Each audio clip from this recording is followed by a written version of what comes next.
Exercise 1-1 page 5. Number 1. Write the ratio between the two numbers 21 and 9 in the simplest form. أقدر أكتبهم هنا by two methods. إما as a fraction يبقى 21 over 9 or as a ratio تبقى 21 to 9.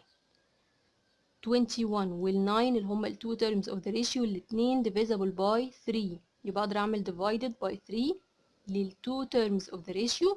يبقى 21 divided by 3 هتبقى equals 7 و 9 divided by 3 equals 3.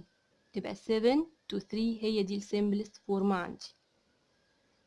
Number 2. Complete the table. Antecedent يعني ايه antecedent؟ يعني ال first term of the ratio وال consequent ده ال second term of the ratio. الريشيو بتتكتب بطريقتين، يا إما as a fraction أو as a ratio. as a fraction يبقى ال first over ال second يعني 3 over 5. as a ratio يبقى ال first to the second يبقى 3 to 5. طب ال first ب 7 وال second 10. as a fraction يبقى 7 over 10. as a ratio هيبقى 7 to 10. طب ال fraction 7 over 5. ال first term أو ال antecedent 7 وال second term أو ال consequent هيبقى 5. وطبعا as a ratio هيبقى 7 to 5. the ratio 3 to 11. ال first term 3 وال second 11 وطبعا as a fraction هيبقى 3 over 11. يبقى ال antecedent يعني ال first term وال consequent second term. Number 3. Write the ratio between the two numbers of each of the following in the simplest form. Number A كاتبها لي as a fraction 19 over 114. لو هكتبها as a ratio هتبقى 19 to 114. ال two terms of the ratio divisible by 19 يبقى أقدر أعمل divided by 19. 19 divided by 19 equals 1. 114 divided by 19 equals 6. تبقى الريشيو 1 to 6 هي دي ال simplest form لأن ما أقدرش أعمل divide أكتر من كده. Number B 36 over 72 as a fraction. as a ratio هتبقى 36 to 72. ال two terms of the ratio الاتنين divisible by 36 يبقى نعمل divided by 36. 36 divided by 36 equals 1. 72 divided by 36 equals 2.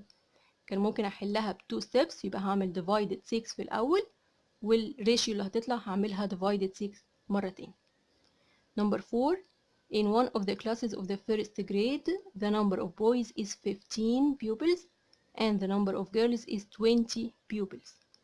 Calculate number A the ratio between the number of boys and the number of girls. بالترتيب اللي مديهولي البويز 15 والجيرلز 20 يبقى الريشيو between البويز and girls 15 to 20. ال 15 وال 20 الاتنين divisible by 5 يبقى نقدر نعمل divided by 5. 15 divided by 5 equals 3. 20 divided by 5 equals 4. لازم أطلعها in the simplest form حتى لو هو ما كانش طالبها. Number B the ratio between the number of girls and all pupils. الجيرلز عندي 20. طب all pupils كل البيوبلز معناها boys and girls الاتنين مع بعض يبقى هجيب السم ما بين ال two numbers اللي عندي ال 15 وال 20 يبقى all number of pupils معناها 15 plus 20 يعني equals 35 pupils. دلوقتي الريشيو هتبقى between الجيرلز اللي هما 20 to ال 35 اللي هو ال total number of the pupils تبقى 20 to 35. برضو التو numbers هنا الاتنين divisible by 5 يبقى نقدر نعمل divided by 5. 20 divided by 5 equals 4 و 35 divided by 5 equals 7 تبقى 4 to 7. Number C the ratio between the number of boys اللي هم 15 وال number of the pupils التوتال number اللي احنا لسه جايبينه اللي هو كان 35 تبقى الريشيو between 15 to 35. ال 15 وال 35 برضو divisible by 5 يبقى نقدر نعمل divided 5 لل two terms of the ratio تبقى 15 divided by 5 equals 3 و 35 divided by 5 equals 7. يبقى لازم اجيبها in the simplest form حتى لو ما كانش طالب في المسألة ان اجيب الريشيو in the simplest form. Number 5, write each of the following in the simplest form. Number A 2.5 to 5.75. عندي هنا 2 decimal.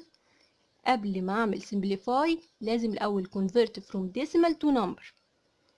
عشان اعمل convert from decimal to number بعمل يا اما multiply 10 or 100 or 1000 على حسب ال number of decimal places اللي عندي. ال first term 1 decimal place وال second term 2 decimal places. يبقى هنا هعمل multiply 100 علشان عندي 2 decimal places. يبقى اعمل multiply 100 للترمين. 2.5 multiply 100 هتديني 250 و 5.75 multiply 100 هتديني 575. ال 2 terms اللي طلعوا عندي الاتنين divisible by 5 يبقى هعمل divided by 5. 250 divided by 5 هتديني 50. 575 divided by 5 equals 115. ال 50 وال 115 الاتنين divisible by 5 يبقى لسه تاني هنعمل divided 5. 50 divided by 5 equals 10. 115 divided by 5 هتديني 23. Number B 0.84 decimal 2 and 3 over 9 ده mixed number. لو الأول هنحول من mixed number لفراكشن بنعمل ايه؟ 2 by 9 ب 18 plus 3 تبقى 21 over 9.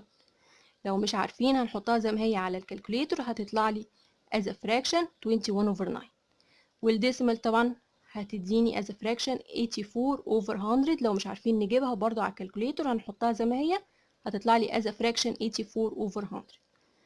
To convert from fraction to number بنعمل ايه؟ multiply ال denominator. طب which denominator؟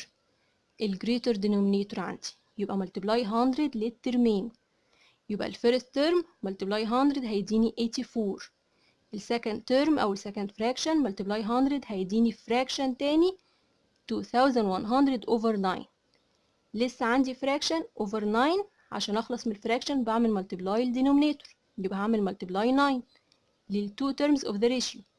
يبقى 84 multiply 9 هتديني 756. وال second fraction اللي هو 2100 over 9 multiply 9 هيديني 2100.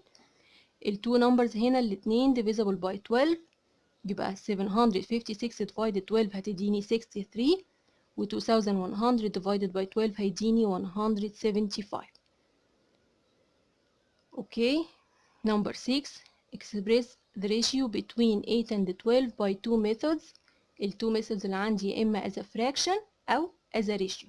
لو أكتبها as a ratio في الأول يبقى 8 to 12. ال two numbers هنا divisible by 4 تبقى 8 divided 4 هتديني 2 و 12 divided by 4 هتديني 3 تبقى 2 to 3 دي ايه as a ratio.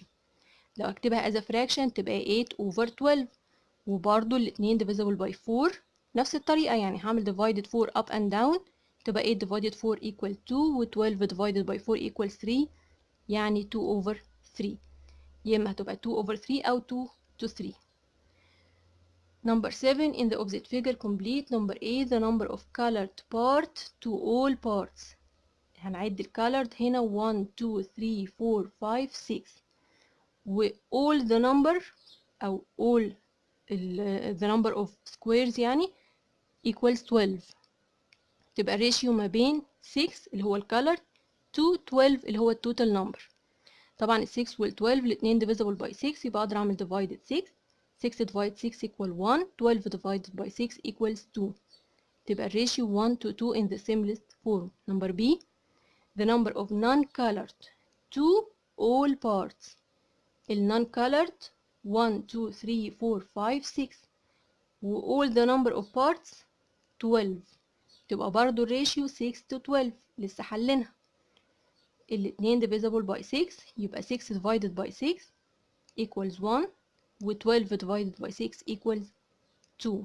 تبقى ratio 1 to 2. Number C the number of colored to the number of uncolored. ال colored 6 وال uncolored 6 تبقى ratio 6 to 6.